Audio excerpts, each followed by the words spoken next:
right.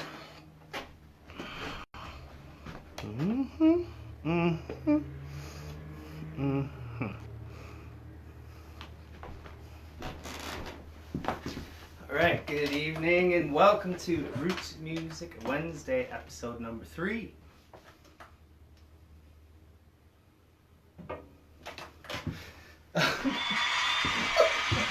Thank you. Delayed response. I get it. Okay. Thanks for tuning in, and thanks to my guests last week, Eric Munley and Holly Adams, and thanks to the Waterhole for everything they do. And this week we're talking about the songs of Townes Van Zandt and Blaze Foley, and we're spotlighting one of my favorite venues, Nietzsches in Buffalo, New York, and we have some very special guests I'll be talking on the phone with today. We're going to be speaking with one Mr. Gurf Morlix, and also we're going to have my good friend Courtney Lennon on the show. All right, we'll start off with a song, and this one goes out to my friend Kiki, who asked if I was going to play this one last week or this week, and this is called Clay Pigeons. It's by Blaze Foley.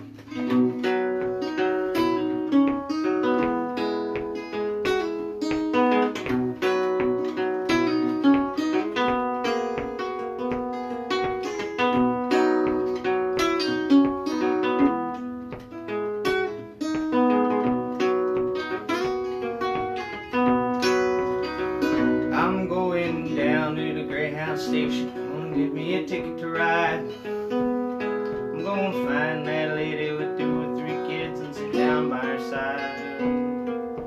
Ride till the sun comes up and down around me about 2 or 3 times. Smoking cigarettes in the last seat, trying to hide my sorrow from the people I meet and get along with it all. Well, what people say, sing a song with a friend, change the shape I'm in, and get back in the game and start playing again. I'd like to stay, but I think I'm gonna have to go and start over again. I'll go back to Texas, go somewhere I ain't never been. Get up in the morning, go out at night, and I won't have to go home. Get used to being alone, change the words of the song, start singing again. I'm tired of running around looking for answers to questions that I already know. I could build me a castle of memories just so I have somewhere to go. Count the days and the nights it takes to get back in the saddle again. Feed the vision some clay, turn the night into day, and start talking again when I know what to say.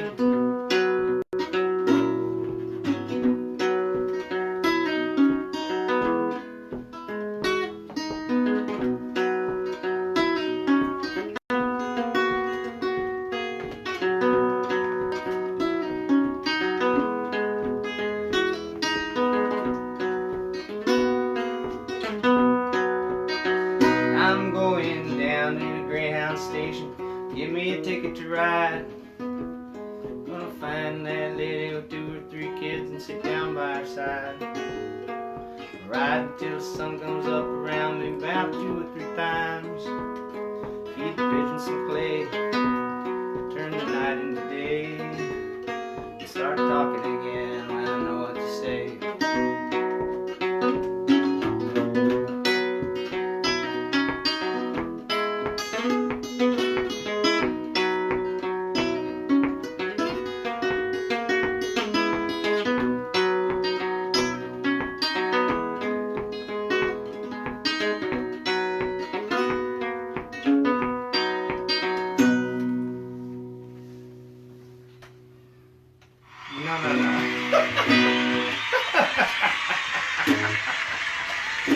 Thank you. This is, oh, the dog is making a break for it. Hey, Emily, my camera gal. She's shaking the thing around. All right, folks. I'm gonna sing one more tune, and hopefully Butters doesn't break out too much and knock the camera over. All right. I'm gonna do one that my special guest coming on later did a whole album of 15 Blaze tunes, and he named his album after this one, and this one's it is doing the thing. Mm-hmm. It's doing the thing. Pull out the candle. Maybe that'll help. Oh. Well, it's called Blaze Foley's 113th Wet Dream.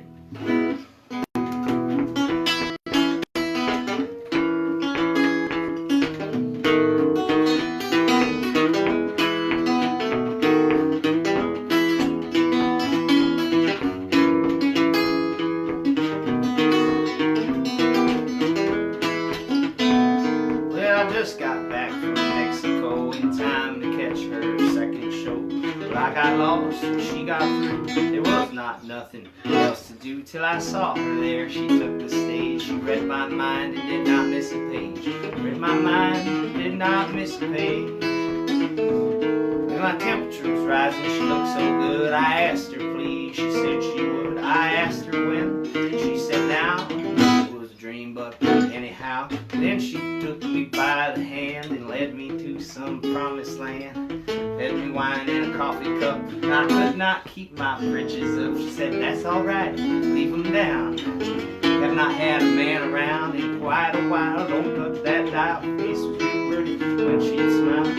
Face was real pretty when she would smile.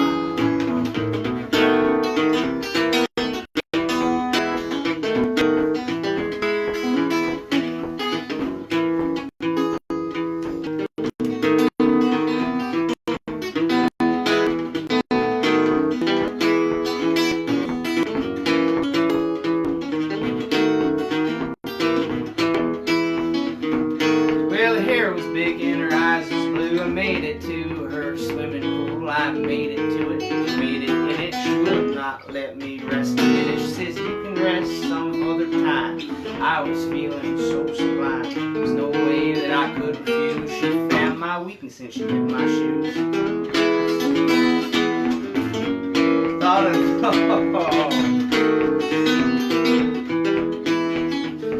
well, I thought I couldn't, but somehow I did. I thought about hiding but couldn't get hid. She got me up and pulled down the cover and read me a book about some other lady's lover. She threw down the book, picked up the bottle, opened up the throttle.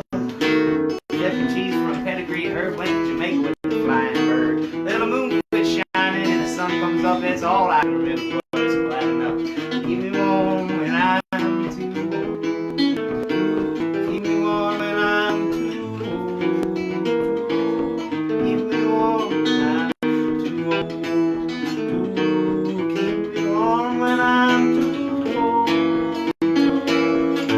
Do it anymore. Alright, folks, I'm gonna check out some of these comments and say hello, see what you folks are saying out there. Oh man, Butters is tearing stuff up and looking out the windows and being a crazy dog. All right, what's it say here? Hello, Jeremiah. Hey, Mark, how's it going? What's up, folks? Hello. Thanks, Beeve. Good to see you, man. Me and Beeve Sorensen. Beeve plays in a great band called Roy Towns. We did a Towns Van Sant tribute night together at Nietzsche's. Good evening, Ryan. How are you? Thanks for stopping in, folks. Hello. Yeah, you know. So, folks, share a memory, you know, your first memory of hearing Blaze Foley Townes Van Zandt, or maybe you saw them live, or maybe a special song means something to you, and you want to talk about it, or just let's talk about Nietzsche's for a second, and tell me a memory you have from Nietzsche's. And yeah, we'll talk about Nietzsche's real quick. Nietzsche's is a wonderful venue in Buffalo, New York. They have music 24, well, every day of the week they have music. And I've been lucky enough to be playing there for the last, 7 years or so. And it's just one of those special places that has music every day, sometimes multiple shows a day. And I think it's a worthwhile business to support. And you can send some tips. I put a link up for the Nietzsche staff, and a little later we're gonna have my friend Courtney on the show, and she's a big Townes Van Zandt fan, and she writes books about mostly Texas songwriters and musicians, and she's gonna talk to us a little bit about the time that Townes came to Nietzsche's. But right now let's talk about Blaze, and I'll tell you just a little bit about Blaze. He was born in Malvern, Arkansas, in December 18th, 1949, and he started out with a gospel family band, and as a child he contracted polio, and one of his legs was longer than the other one, and it kind of made it difficult for him to be active and run, and you can hear that in the song Fat Boy. He talks about he's never got a date, never got ass, never played ball because I couldn't run fast. But he wrote these beautiful, funny, sad, deep songs about love and life and all kinds of topical subjects. And he lived kind of an unorthodox life. He lived in a number of strange places. He lived in a tree house for a while, in a car, and yeah, he was I don't know. Lucinda Williams called him a beautiful loser, and he famously mocked the movie the urban cowboy craze, because they were wearing all these bedazzled suits and rhinestones and silver-tipped cowboy boots and silver-tipped collars, and he adorned himself with duct tape and earned himself the title the Duct Tape Messiah. And there's a great movie that came out in 2011 called Louis Foley, Duct Tape Messiah. Yeah, there's another great movie that came out about him in 2018 that was directed by Ethan Hawke, and this screenplay was adapted from a book written by one of his girlfriends, Sybil Rosen, and it's called Living in the Woods in a Tree, but the movie is called Blaze, and you should check that out. I think that Ben Dickey did a wonderful job portraying Blaze in that movie, and yeah. So Blaze, his music was, a lot of it was kind of lost or hard to find. One of his first album disappeared when the DEA seized it in a drug bust because the executive producer got arrested, and another one of his master tapes was stolen from a station wagon that he was living in at the time, and another one was allegedly lost in a flood. So it's just kind of crazy that we have any recordings at all with all the crazy stuff that happened to all his music. And yeah, he was tragically murdered by the son of a friend. He was standing up for his friend, and his friend's son was trying to steal his welfare checks and veterans pension, and he got shot and died, unfortunately, on February 1st, 1989. A true tragedy, and his beautiful music lives on. If I Could Only Fly was recorded by Merle Haggard and Willie Nelson, and Clay Pigeons was on John Prine's Grammy Award-winning album Fair and Square, and I think that, you know, he would have been proud of that, and I truly think that he is a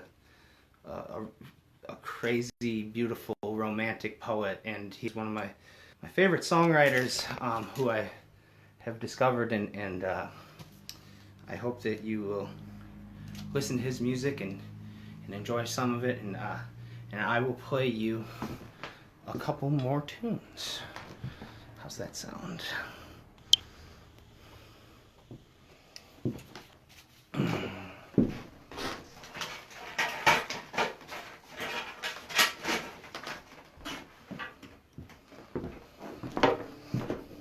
In just a little bit, we're going to have a fella named Gurf Morlix calling in here, or I'm calling him. He was a friend of Blaze and recorded with him. I've met him a couple times at Sportsman's Tavern in Buffalo, and really looking forward to that. I think that that's going to be pretty cool. But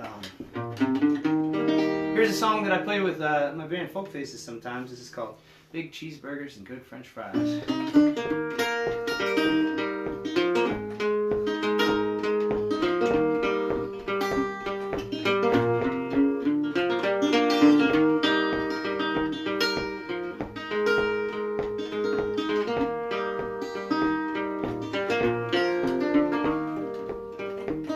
Got an angel woman, big blue eyes, friends in the country, old neckties, big cheeseburgers and good French fries. We'll go fishing, but the fish draw flies. We'll go swimming if it ain't too deep. Rather sit here and rest my feet. Well, I know I ain't lazy, cause I don't like to sleep. Just might seem lazy to you. Wanna live in the city, have a telephone. Live in the country, throw my dog a bone. I wanna ride a spaceship, I wanna get lost. Mom still about Pentecost. I ride a bicycle, but my ass is sore. Sell a whole Bible from door to door. Used to be stupid, but ain't no more. Just might seem stupid to you.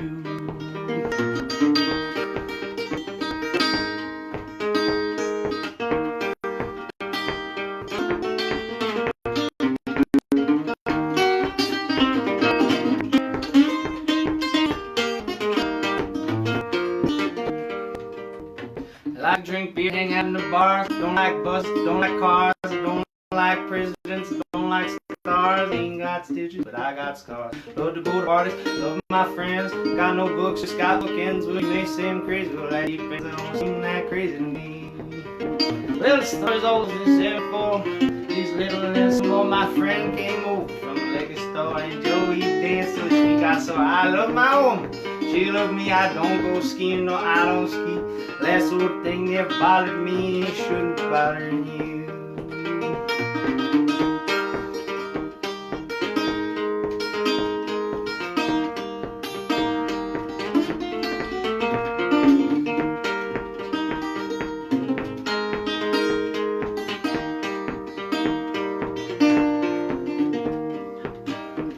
Got an angel little woman, big blue eyes, friends in the country, old neckties, big cheeseburgers and good French fries. We'll go fishing, but fish draw flies. We'll go swimming if it ain't too deep. Rather sit here and rest my feet. Well, I know I ain't lazy, cause I don't like sleep. Just might seem lazy to you. Just might seem stupid to you. Don't seem that crazy to me. It shouldn't be bothering you.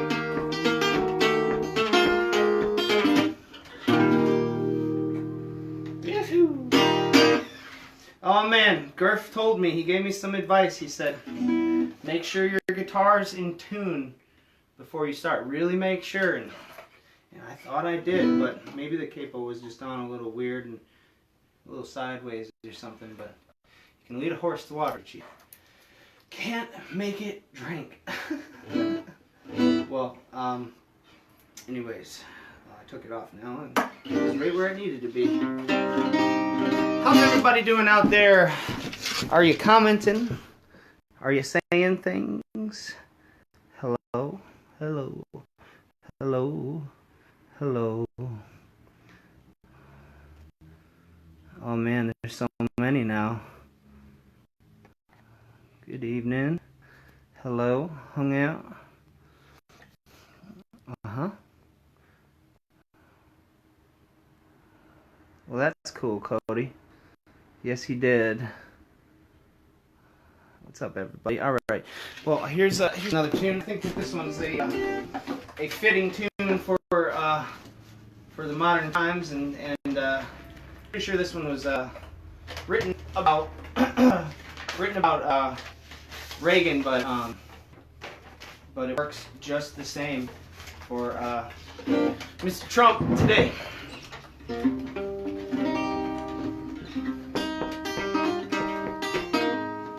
Oh no, that's the wrong one. I'm singing. I'm doing Election Day.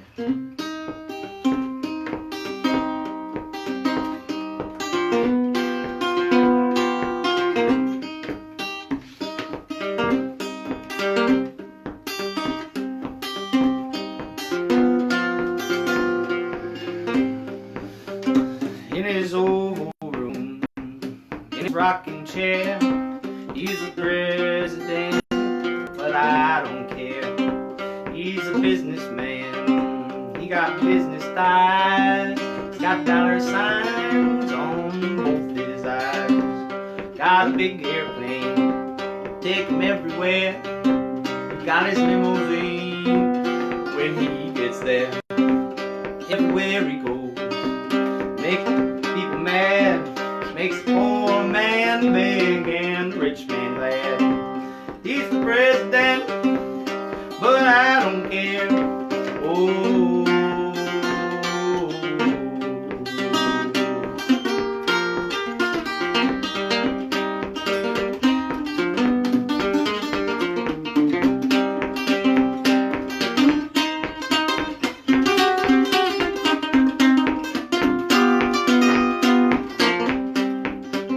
at the factory, never been so slow.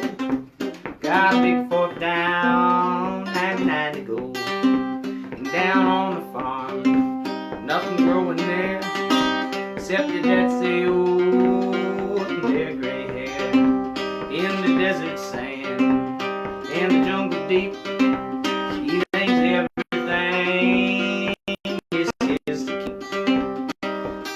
He's a real cowboy with makeup on, talks to kings and queens on the telephone. He's the president, but I don't care. Oh, he's the president, but I don't care. Oh,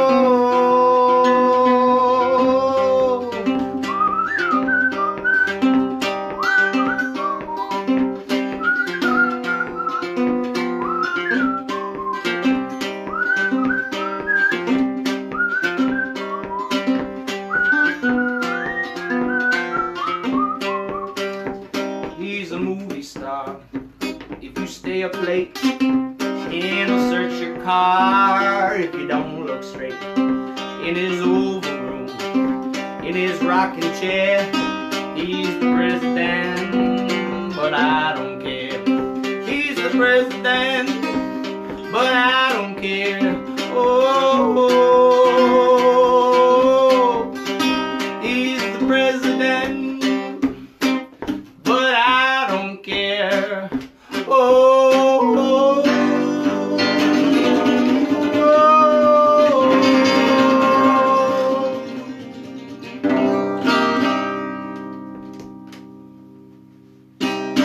oh, thank you, folks.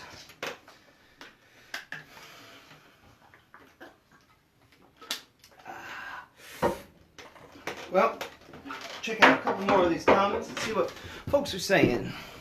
What's going on out there? Oh yeah, the bums lost. That's funny. Yeah, Yeah, thanks for tuning in, everybody. I really appreciate you so much.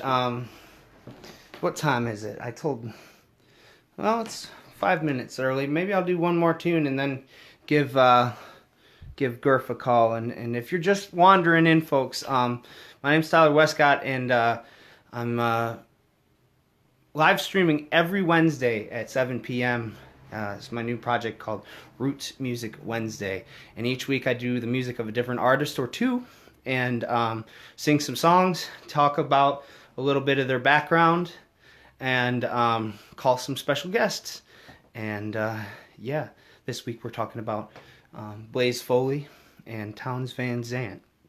And coming up in a few minutes, we're gonna have to we're gonna call Mr. Gurf Morlix, who was a member of Blaze Foley's band and friend, and he's a great producer, and he's worked with some incredible artists like Lucinda Williams and Warren Zevon, and yeah, I'm really excited to talk to him. I'm gonna do one more tune, and yeah, and we'll give Gurf a call.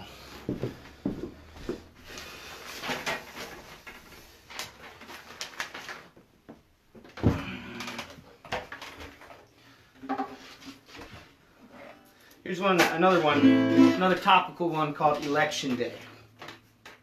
And if you don't like the things you see going on around you, then be a part of the change that needs to happen. And this is a little song about getting busted and not having weed to get you through Election Day.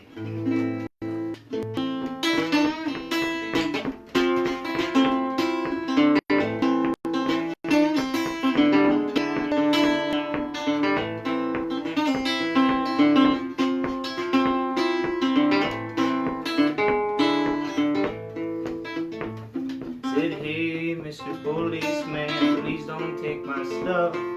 Cost me too much money, and it probably ain't enough to get me through Election Day. And I hear you say that it's alright, it's alright, it's alright. Wouldn't even pay a thing, and it's hardly worth your time. My luck's been bad, the telephone's cost me a lot last time. There might be a burglary. Why don't you go and see if it's be alright, be alright, be alright.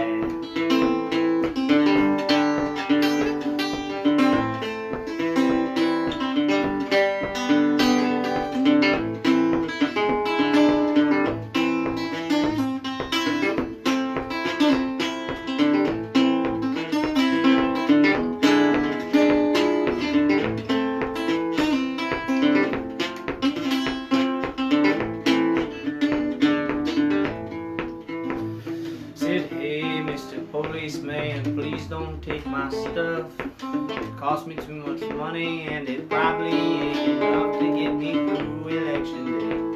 I thought I heard you say that it'd be alright, be alright, be alright.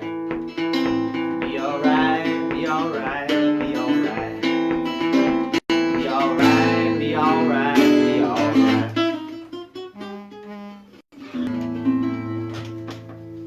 Alright, let's give Mr. Gurf Morlix a call, shall we?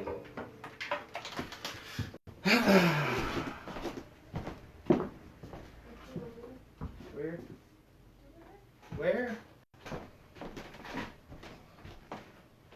Butters. Oh, here it is. The dog was laying on the phone, couldn't find it. I'm glad you're enjoying it, folks. Oh, didn't mean to do that. It's accidentally trying to put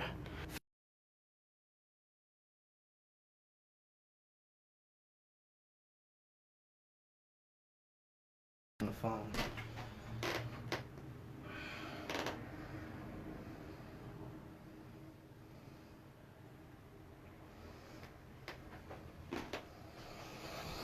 All right.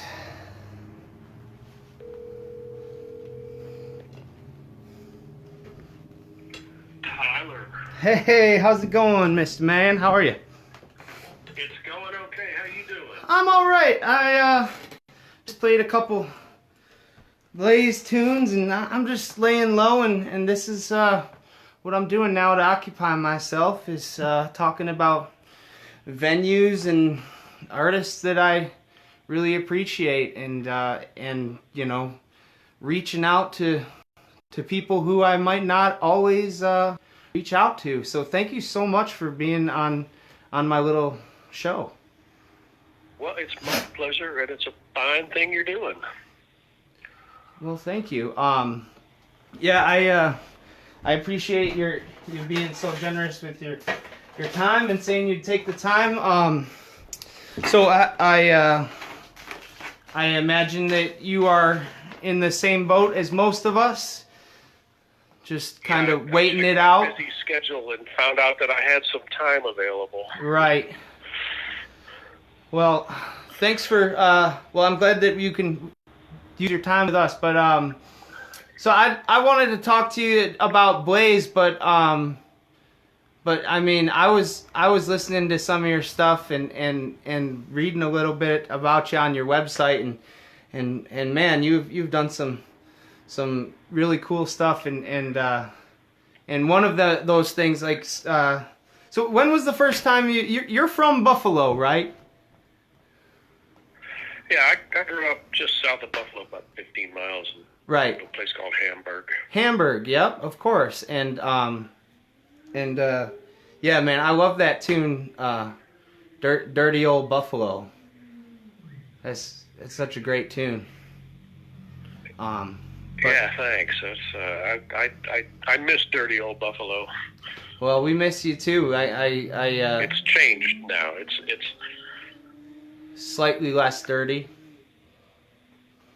But well, yeah, when was the first time that you met or heard about Blaze Foley? I was playing a gig in Austin in probably 1976 or 7, and this guy came in and carrying this guitar case, an acoustic guitar case, and he came up to me in between songs. I was playing the set, and he wanted to talk to me, and he wanted to show me this guitar that he had.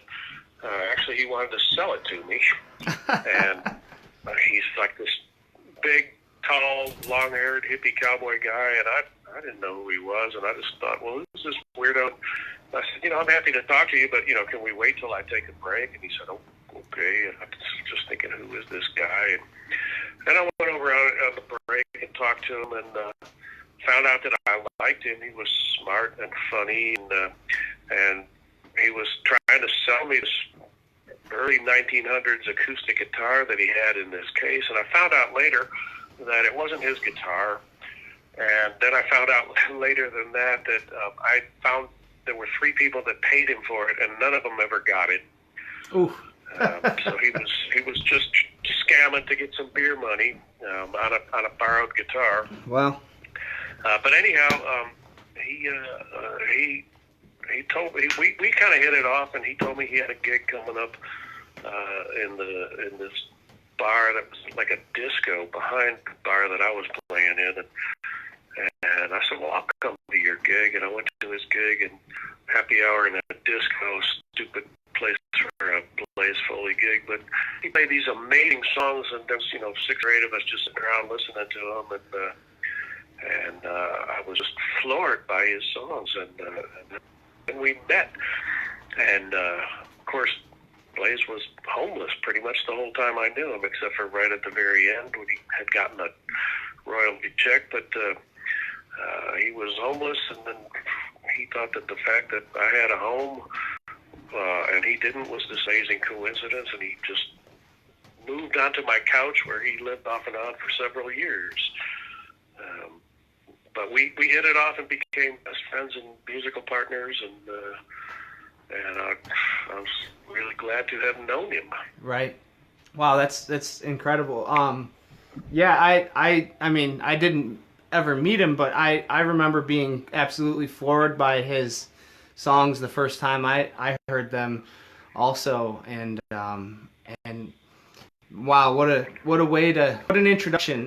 But you were the Beaver Valley Boys for you were his band, right? It was you and him. Yeah, we did hundreds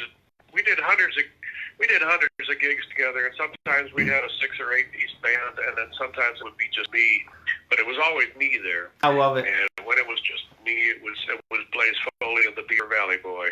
Even Beaver Valley Boy, singular. Think up to be weird. Yeah. Right on. And we just, we were just trying to be different. Blaze had this amazing sense of humor that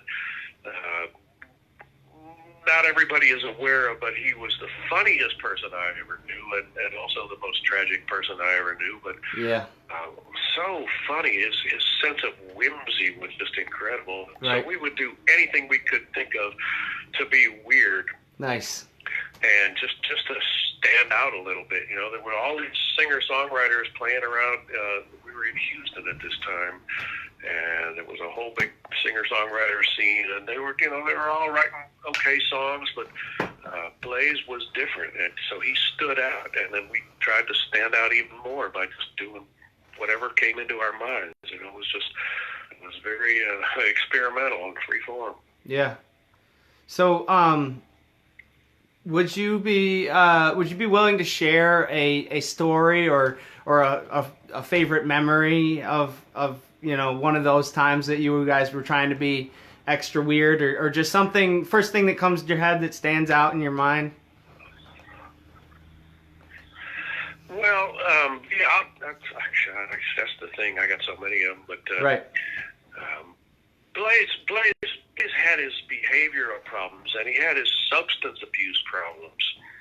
And when he and I were working together in the late 70s, early 80s, he wasn't really abusing the alcohol and the drugs. He was using them, but he started getting heavily into it. And after he met Towns, who was a known drug abuser and alcohol abuser, he decided to try to become like Towns, and I think it killed both of them. Yeah. But anyhow, one time we were in Austin. This was probably 1980 or early 81 or something.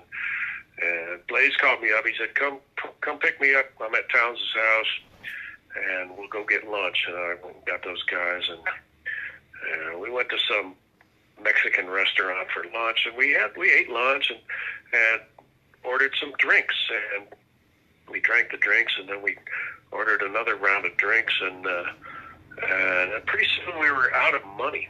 And we checked. And there was another friend of ours, Vince Bell, was with us. It was 4 of us, and nobody had any money. And Blaze and Towns just said, "Oh, well, we know what to do." And they just started becoming incredibly obnoxious. And they were harassing customers and harassing the waitress, and it was just embarrassing me. It was horrible. And I just wanted to leave, but it was Blaze and Towns, and I'm going, well, this is, I'm attracted to the freak show aspect of life, and I thought I can't leave now. This might get even better, and so they harassed waitresses and customers to the point where the manager came over, and if it had been just Blaze, he would have just been kicked out, because he'd been kicked out of every bar in Austin. But it was Towns too, and Towns was established and had some reverence, and so you didn't kick Towns out of your bar, you asked him to leave. And so the manager came over and said, "You guys have got to leave." And Blaze and Towns said, "Well, I'll tell you what, you give us some $20. You won't see us again today." And so he did, happily, out of his wallet, and so we went to another bar and drank that up, and then ran out of money again, and they proceeded to pull the same stuff, and it was just really embarrassing. But we went all day long from bar to bar, extorting managers for more money. Honky tonkin'. We drank free the whole day. Wow. Oh, man. That's great. That's great. I'm not proud of it, but Oh. I'm glad I had that story. Yeah. That's great. Thanks for sharing that. They're so honest. It's like completely struck by the honesty of Blaze's songs. Yeah. Every line is honest, more so, and it, like I knew him personally, but it's not just that. It's his writing is so honest, more so than anyone I've ever known, and I've known a lot of great songwriters. It's just striking how honest he was. Yeah. Yeah, just romantic and poetic and and funny, just funny too. Like all of it. I recently picked up the Dog Years on vinyl, and some of those songs are just so wild and funny. I've never heard them before, and yeah, those were the early ones, but they were really good. That's what I heard when I first met him. I was hearing that. That stuff. He played me a bunch of songs by himself, and it's exactly what I heard. So he was going by Deputy Dog at that. Yeah, when I met him. Yeah. Right. And he said, I'm thinking about changing my name to Blaze Foley or Blue Foley. One of those. I'm not sure about either, but I think Blaze might have a better ring. Yeah. Well, that's wild. Well, thanks. So are you working on stuff from home? Are you working on a new record at all? I've been hunkered down hard here for the last few months and taking advantage of the downtime to record, and I've got all these songs, and I just kept going because my gigs were all canceled, and so I just kept recording, and now it turns out that I have 19 songs finished. Man, it was 18 last I read. That's awesome. I rescued another one. Good. And so I'm not sure. I'm flying blind here, but I think I've divided it into 2 albums. Mm-hmm. And I think the first one will come out as soon as I can get everything together to get it out. It's going to be called The Kiss of the Diamondback.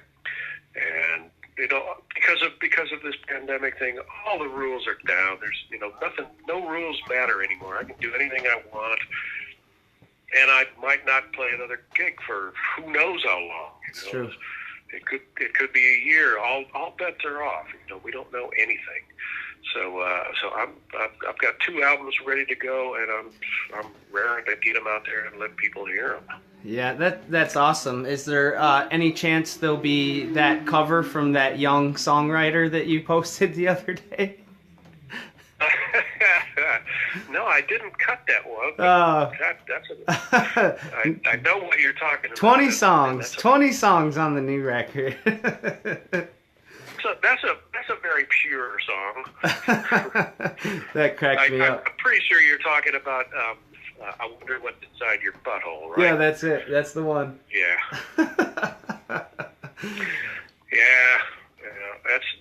That's worth checking out. I posted it on my Twitter page and my Facebook page probably, and the original version is what really inspired me to do that. I saw that and I said, I have got to cover that song. Well, it has been really great talking to you. Thanks for doing this. I know I only met you once or twice ever at Sportsman's, and I appreciate you being so generous with your time. And it's cool to talk to someone who was friends with one of my heroes, songwriting heroes, and who's a Buffalo person, and has that connection. And thank you so much for talking today, and let's do it again sometime. I appreciate it, and I will look out for. Sure. Thanks for doing what you're doing. Yeah, I mean it's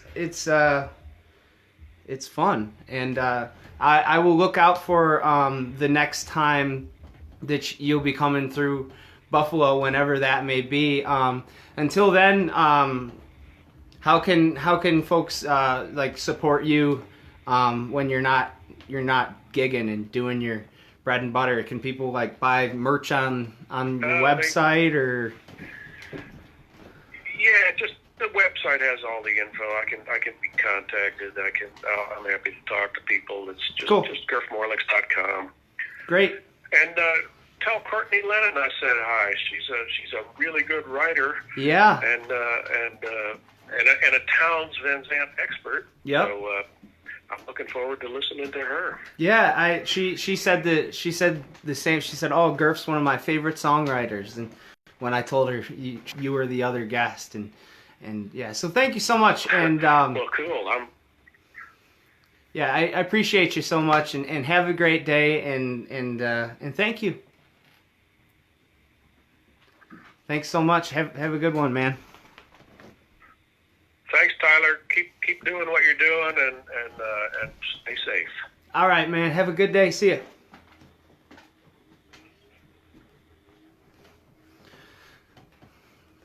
Folks, that was Gurf Morlix, Beaver Valley boy, and guitar slinger and songwriter. Butters is growling. She's got to go outside. She's telling me she's got to go poo-poo. But anyways,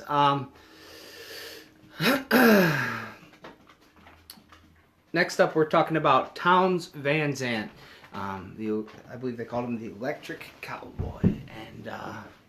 And yeah, Townes was born in March 7th, 1944 in Fort Worth, Texas. And he wrote deep, poetic, melancholic songs and stories of lost people and forgotten places. And he was known for his intricate finger picking and yeah, he had some amazing songs and was a friend of Blaze Foley's. He wrote this song called Poncho and Lefty. It was covered by Emmylou Harris, and then in 1983 it was covered by Willie and Merle, and it reached #1 on the Billboard Country chart. Townes spent a lot of time at dive bars and cheap motels and in an older home and living in backwoods cabins. In the 1970s, there was a time when he lived without electricity or a telephone or plumbing or heat, and he was a tortured genius, and he suffered from drug addictions and alcoholism and bipolar disorder, and he went through controversial shock therapy, and it hurt his long-term memory, and he looked up to people like Hank Williams and Lightning Hopkins and Bob Dylan, and he was, you know, a contemporary of people like Bob Dylan and Jerry Jeff Walker and Doc Watson, and he was a mentor to Steve Earle, and kind of teased him a little bit, but Steve said that he'd stand on Bob Dylan's coffee table in his cowboy boots and say that Townes Van Zandt's a better songwriter, and Townes famously retorted that he knows Bob Dylan's bodyguards and there's no way that Steve Earle's getting anywhere near his coffee table. There's some great books and films about Townes Van Zandt that you can learn. There's a movie called Be Here to Love Me. There's a few books, To Live's to Fly and A Deeper Blues, and he wrote about he wrote all kinds of songs. There's about 15 records, quite a discography, and yeah, some really beautiful, kind of tragic and melancholic and sad, wonderful songs. And I'd love to play a couple tunes for you. I'm gonna do I'll do first for you. I'll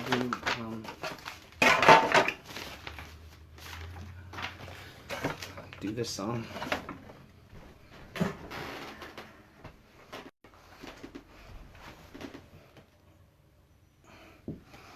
Let's see, let's switch this camera around.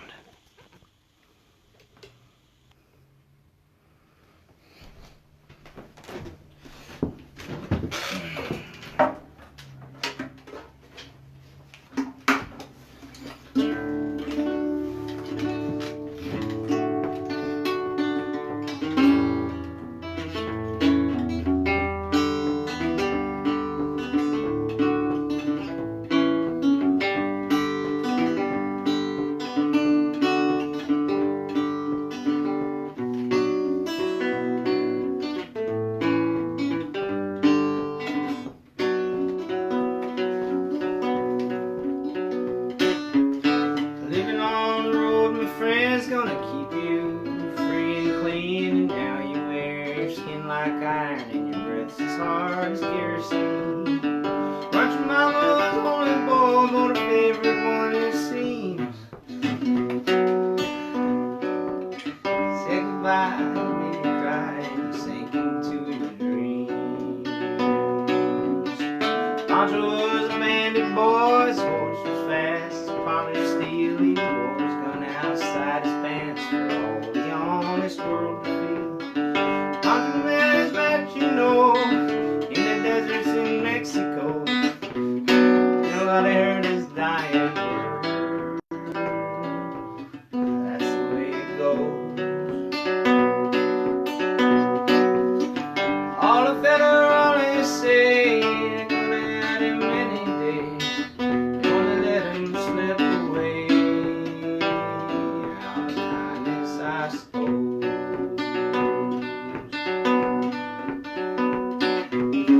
Lefty, he can't sing the blues all night long like he used to. Busted punch a bit down south, ended up in Lefty's mouth. Ended up for Angelo, always played for Ohio, where he got the bread to go. Yeah, there ain't nobody know. All the federales say they're gonna have him any day. They only let him slip away. Out of kindness, I suppose.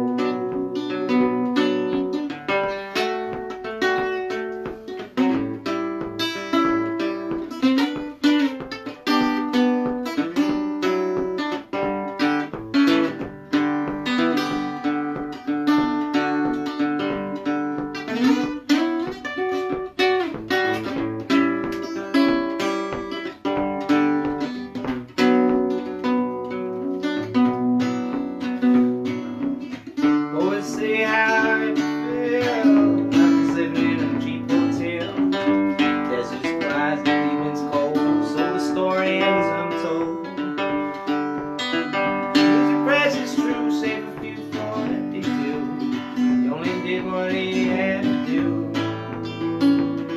and now he's growing old.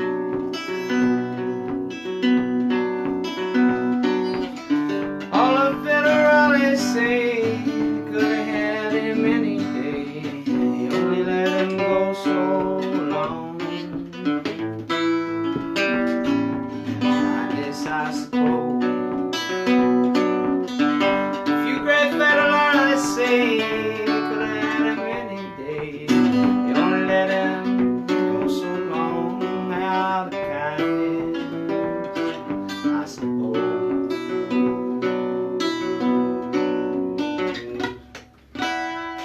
Oh man.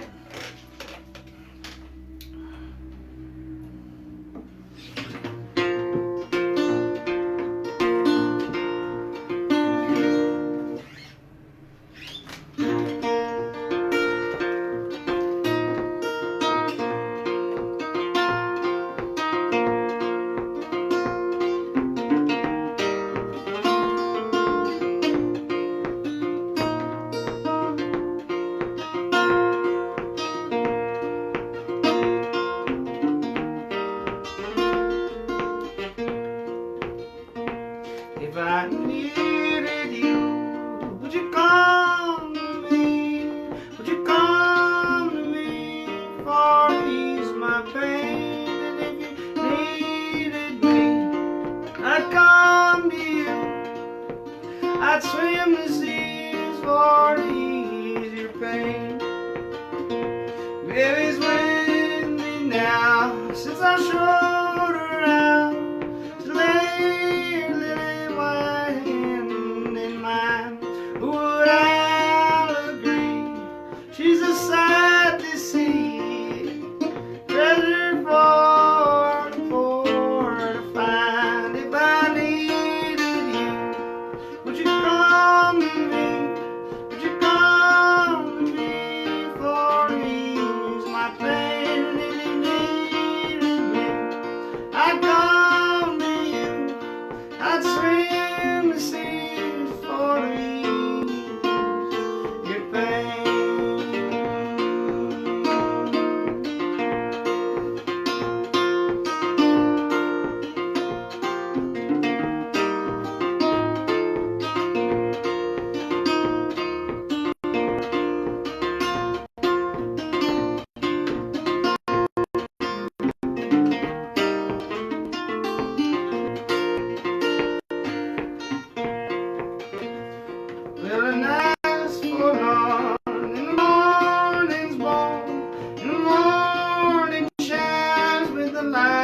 nights of love. And if you close your eyes and you miss some nights, they'll break my heart in two. If I needed you, would you come to me? Would you come to me for to ease my pain? If you needed me, I'd come to you. I'd swim the sea for to ease your pain.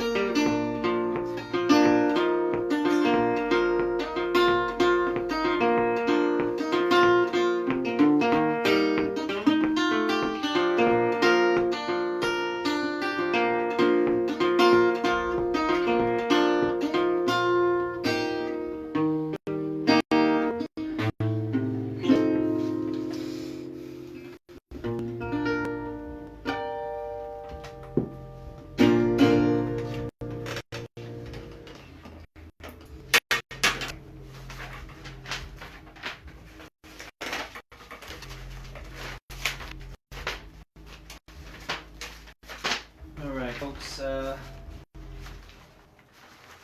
gonna keep singing.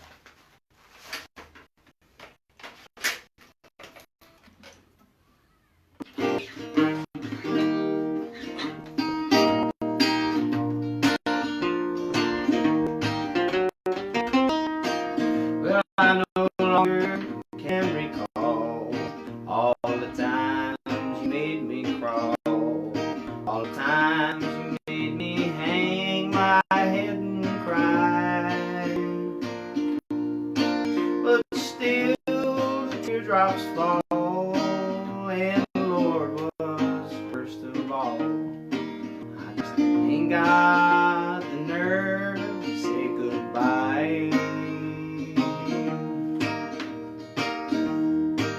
Well, I'm waiting for the day when I can hide my love away, stand up like a man so tall and free, and you'll be the one to say, oh darling, can't you stay? And I don't know what I'd do if you should leave me.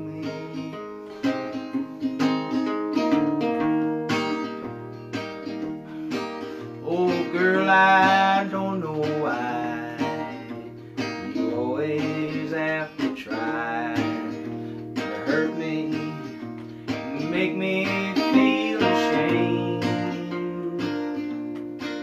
But someday, by and by, you'll be the one to cry, walk the floor and sadly call my name.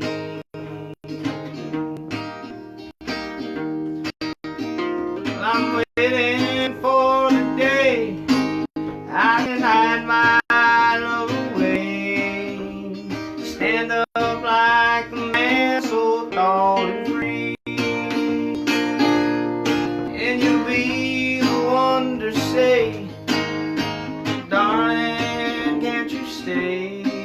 And I don't know what to do if you should leave me.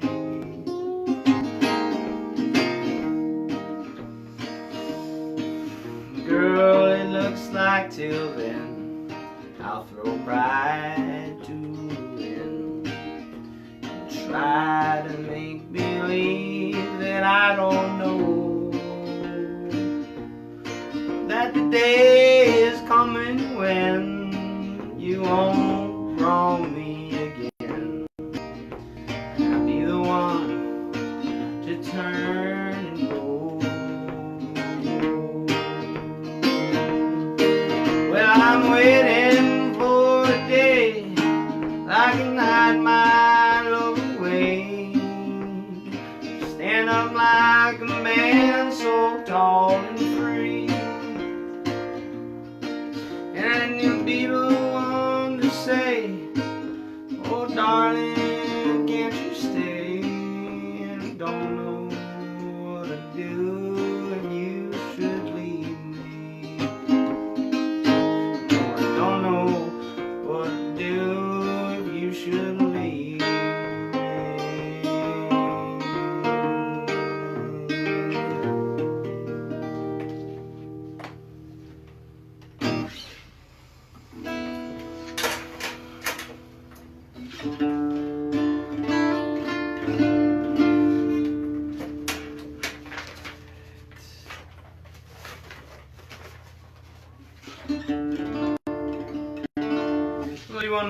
then give Miss Courtney a call on the phone and do a little bit of talking about Townes Van Zandt.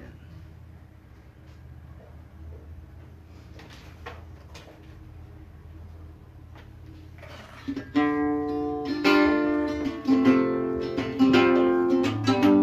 one's called Rake.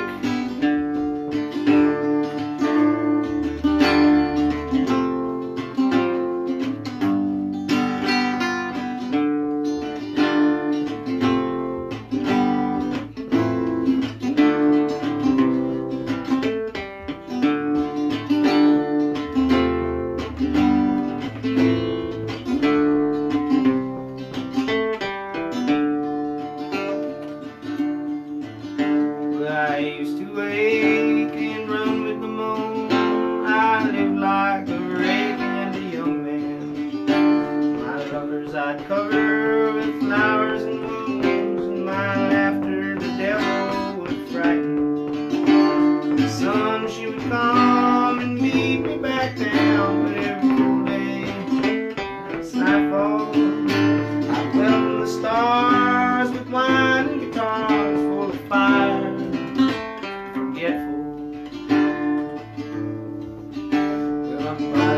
Dog shot me clean to outrage my joyful companion, and whispering women how sweet they did seem, kneeling for me to command them. Time was like water, but I was the sea, and I never noticed it passing, except for the turning of night into day.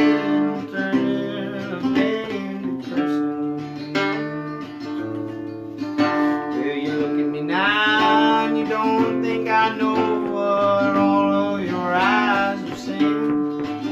You expect me to believe these ravings and lies, they're just tricks that his brain's been playing.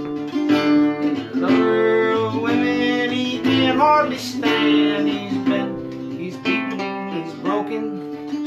I've fallen, it's true, but I say on to you, hold your tongues until after I've spoken.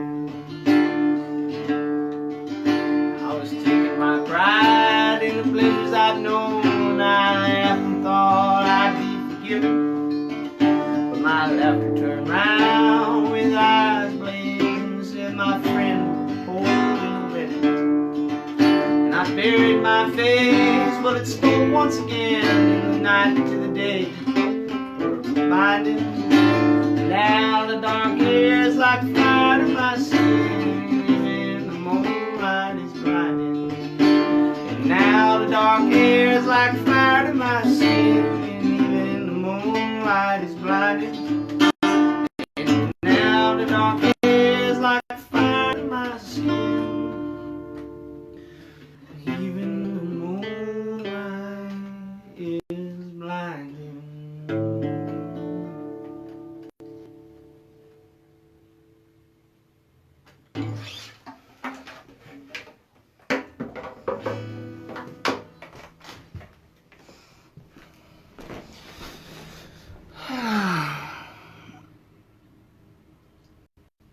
So how's it going, folks?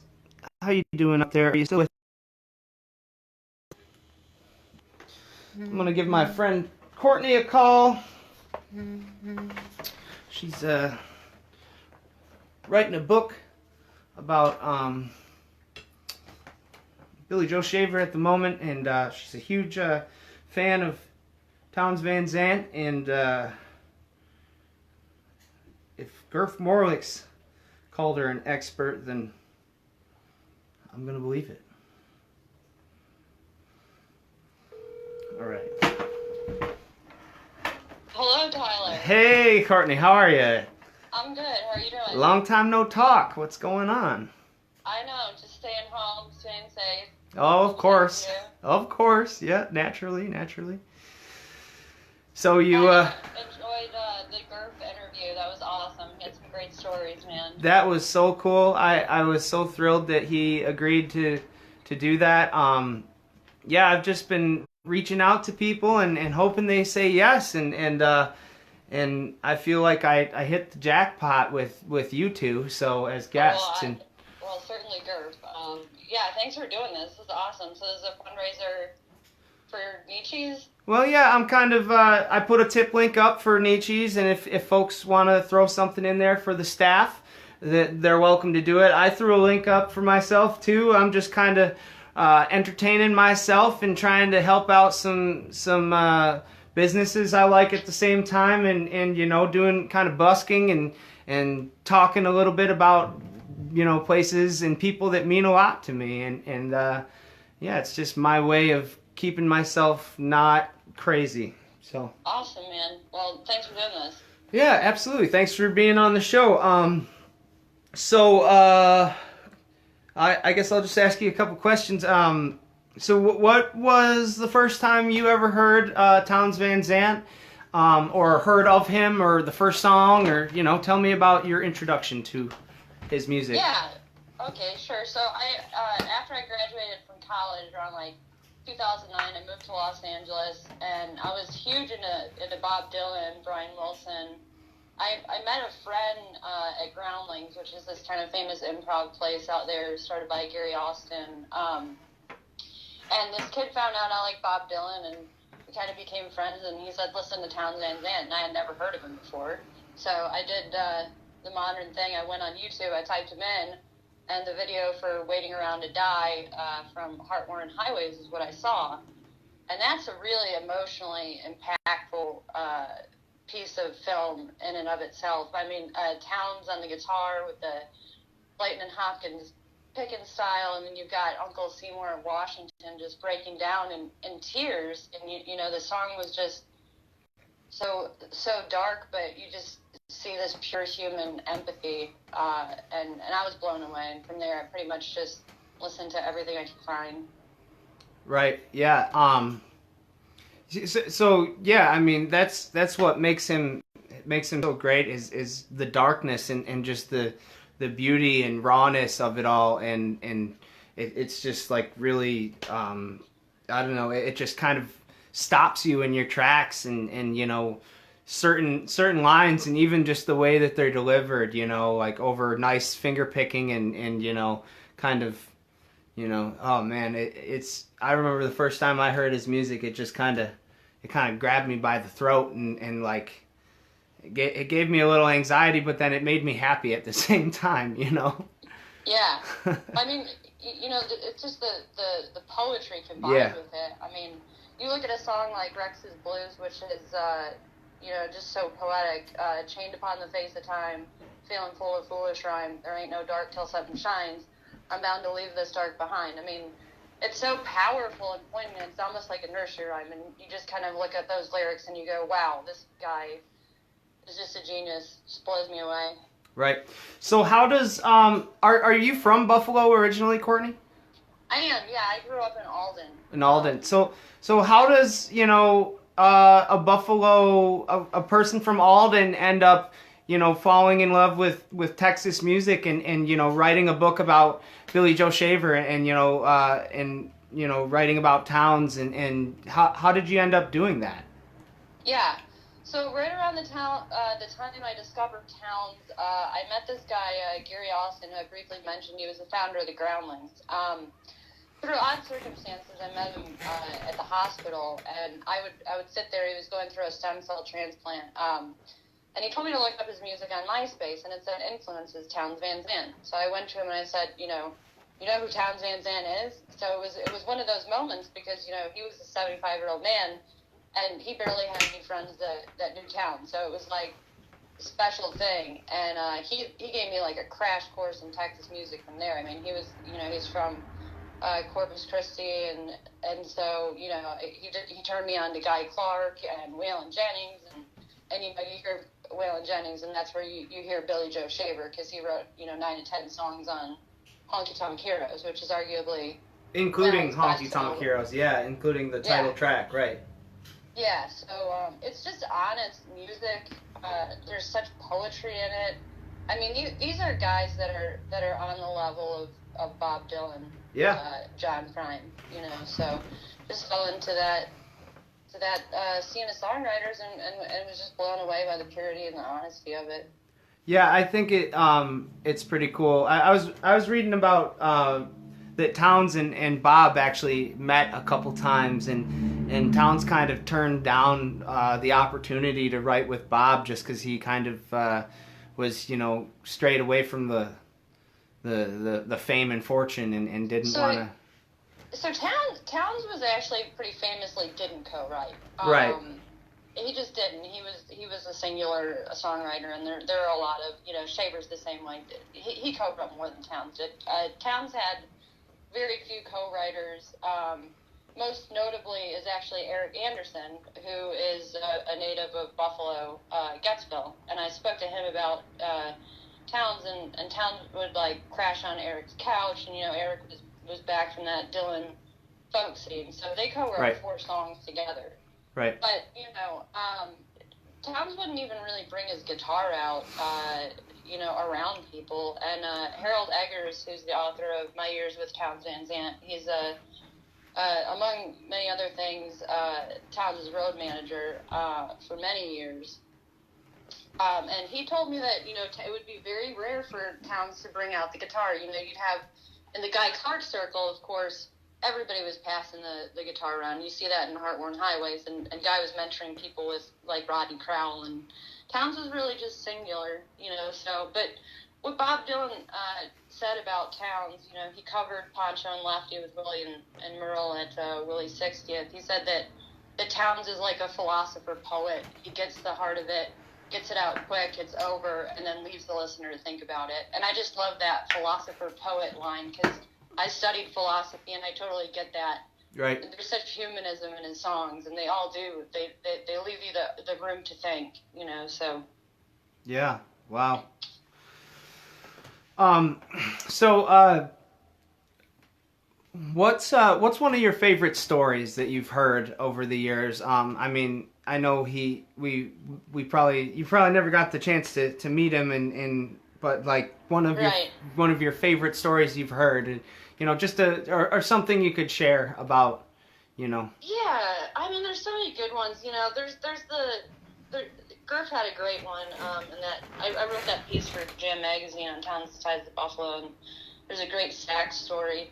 I kind of like to look at Townes' influence on other songwriters, and of course, I wrote a book on Shaver, and back in the day, mid-'60s, Townes and Shaver would be in Houston playing the Old Quarter, and just really going on a tear, being up 5 or 6 people at a time. And Townes was not violent, but they were just getting into trouble, taking LSD, and they were pretty notorious for causing trouble. But out of that came a pretty interesting story for Billy Joe, and it was really pivotal actually. So Billy Joe being around Townes at that point, Townes was the cool songwriter on the scene, and he was just, it elevated him to be in his company. But Billy Joe famously tells this story, and he wrote a song called LA Turnaround about it, where his wife Brenda gets upset with him and then kicks him out, and so he's going to hitchhike to LA. Well, what I found out in Brian T. Atkinson's book, I'll Be Here in the Morning, The Songwriting Legacy of Townes Van Zandt, which is actually, it's in the same series with my book, is Shaver tells the story that, Shaver's wife Brenda was not very happy with Townes because he always was getting blamed that Billy would be drunk, but I guess he showed up in leather pants with clown makeup on his eyes, and then that was it. And then Billy Joe winds up on the road. Nobody will pick him up to go west to LA. So he winds up in Nashville because of that. He couldn't get anybody on one side, so he decided to go east. He winds up on a cantaloupe truck in Nashville, and then from there he meets Bobby Bear, and you kind of have the birth of the outlaw movement with when he hooks up with Waylon, of course.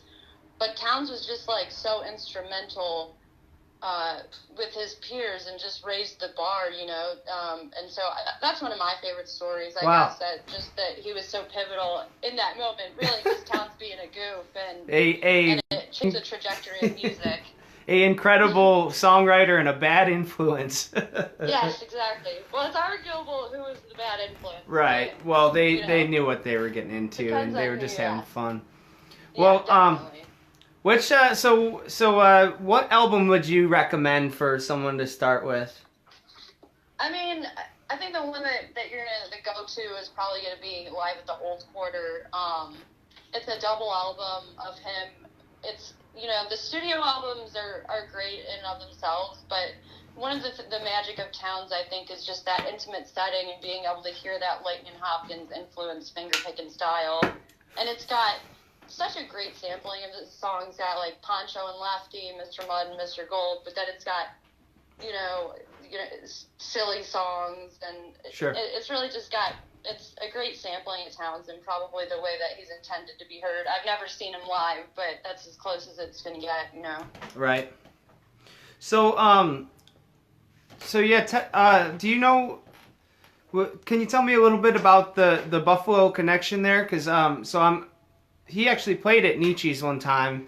Yes. Michael Meldrum brought him in the '90s, correct? And Yes. And have you heard anything about that show? I mean, was it well attended? Did people know his music? I just Yeah, sure. So when I did that Buffalo article for Jam, I followed up. Gurf was actually the first person. He said, Towns, when he was in Buffalo, played Nietzsche's and he signed the ceiling. And I was like, really? So like, I had to immediately go to Nietzsche's and look for his signature, which is covered up by an air vent. But he did, he played in September of 1989. It was well attended. It's weird, Nietzsche's, I'm not sure who's been to the venue. There's a pretty sizable stage, and then around the stage there's tables for people to sit at, and then an open pit area. But Towns didn't actually play on the stage. He played in front of the stage in the pit area, and everyone gathered around him. At that time, he was frail, and he was actually probably staying with Eric Anderson. It was incidentally at a time when Towns was seriously trying to get sober. He had been at a rehab in Huntsville, Alabama, but during the show, I think he was probably drunk. But he played an amazing sampling of his songs. I talked to somebody who was there. They said it was like an odd setting, but Towns just blew everyone away. I mean, Sure. I can't imagine such an intimate setting to just be sitting there in front of Towns. I can't imagine being at that show. It must have been amazing. Right. Yeah, I mean, yeah. So that was 1989, you said? Yeah, September 1989. Yeah, I mean, wow, that was a. And then he passed away like almost 10 years later. Yeah. Yeah. Yeah. New Year's Day, 97. What? So he had all of his kind of health problems came to a head, and was it heart failure or?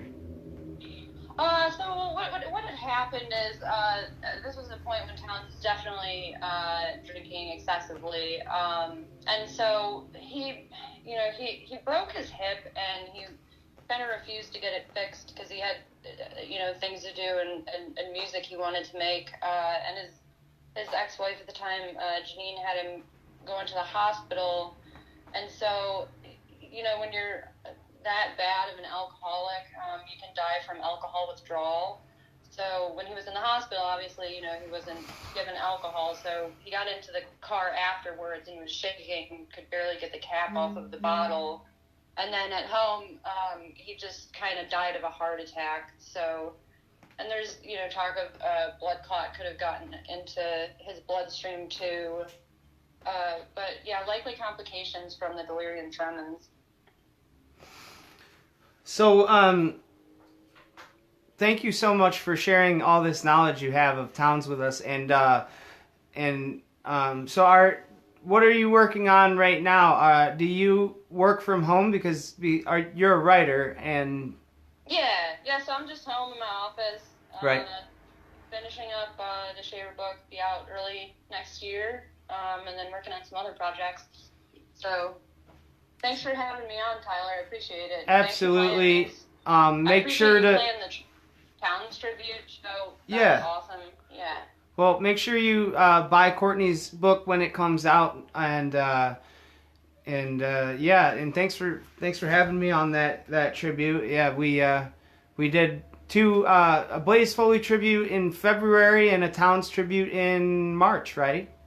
Yeah. Yeah, Blaze it was the first one. That was awesome. that was nice. Yeah. There was two in a row there, and it was kind of the same group of people, and it was fun, and yeah, thanks for sharing all that stuff. It's so cool that I could have two Buffalo natives talk about two of these, just giant songwriters and their connection, and it's just so cool. So, what were you gonna say? I was just gonna say thanks for keeping this music alive and playing it. I mean, without like young songwriters like you keeping this music going, that's so important. So thanks.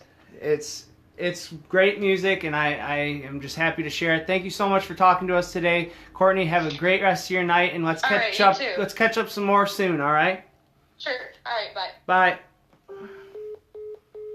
That's my friend Courtney Lennon. Everybody, she's currently working on a book about Billy Joe Shaver, and So, some closing remarks about Blaze Foley and Townes Van Zandt.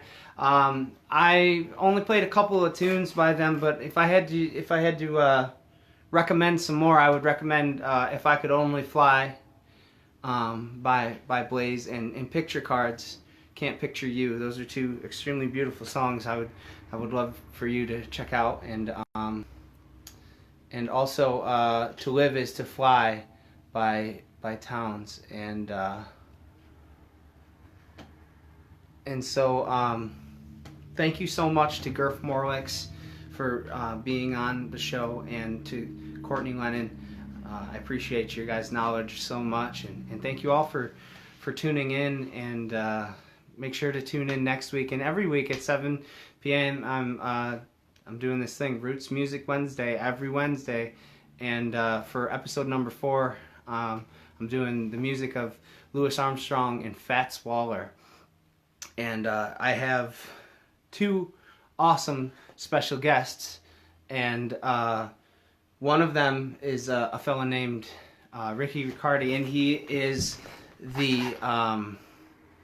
he's the guy at the Louis Armstrong House Museum in New York City. And so he's going to talk to us about Pops, and we're going to have a conversation with him, and so that'll be very, very cool. And also we're going to talk to my friend Hans, who owns the Hotel Crittenden. We're featuring that lovely venue, and make sure to support the Nietzsche staff, and hit that link and send a couple bucks if you can, because everybody's out of work and can't do what they needed to do, and thanks so much, and leave a comment and share the stream. I appreciate y'all very much, and tell your friends, and tune in next week. And I'm going to do one more song for you to close it out, and then I'm going to say goodnight. Have a great day, okay? All right. Well, here's one more song.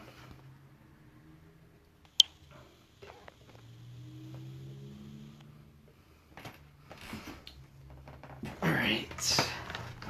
Excuse me, Butters.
Said she'd come to look for work.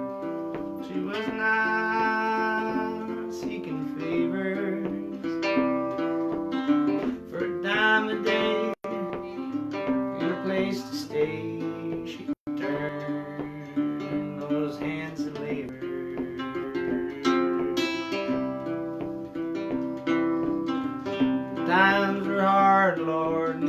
jobs were few, all through Tecumseh Valley. She asked around, and the job she found, tending bar, Gypsy Sally.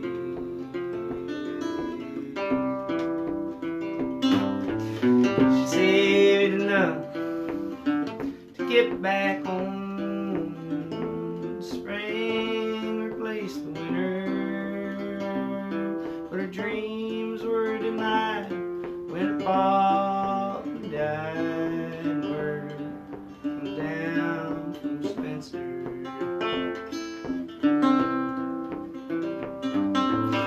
She turned a horn out in the street, all the lust inside her. And it was many a man who would return again to lay himself beside her. They found her down beneath the stairs that led to Gypsy Sally. In her hand when she died was a note that cried fairly well, Tecumseh Valley.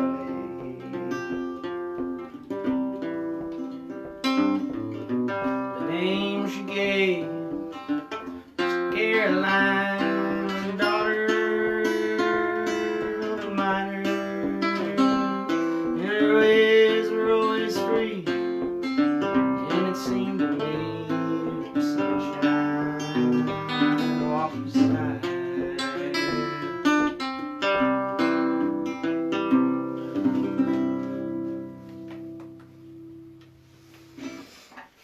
Thank you so much for joining me for another episode of Roots Music Wednesday. Tune in next week for the music of Louis Armstrong and Fats Waller, and we're going to be doing a venue spotlight on the Hotel Crittenden, and we'll be talking to some special guests. Thank you so much. Have a great night.